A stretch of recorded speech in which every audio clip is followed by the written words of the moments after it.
Hello world, hello Philippines, hello Cyprus. So ito ha, maraming nagtatanong kung ang Cyprus po ba ay every Sunday ang di-off. Every Sunday po yan ang di-off. At saka ito po, paalala, ang mga bahay dito sa Cyprus is dambuhala yan. Minsan po, isa lang ang katulong yan ha. Isa lang ang katulong. Puwera na lang po na kung mayaman na mayaman talagang amo, may amo na kumukuha ng 4, pero bihira lang po yan.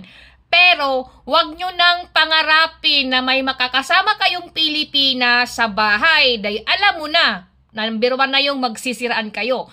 Di bali po na malaki ang bahay ng amo mo, mag-isa ka lang. Ang pakikisamahan mo lang is si amo lang. Kasi, kung may kasama kang bahay sa Pilipina, naku po, Huwag ka nang pumayag dahil number 1 yan, sisiraan ka sa amo, lalo na kapag baguhan ka.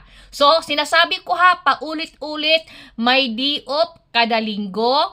At saka, malalaki po ang bahay dito sa Cyprus. Dambuhala, mayroong 7 rooms, 10 bedrooms. Mostly po talaga, mag-isa ka lang sa bahay, no? So, hindi naman lahat po yun, lilinisin mo yun lahat, may schedule time naman. So, pag trabaho ang punta mo, trabaho. Yun lang po ha.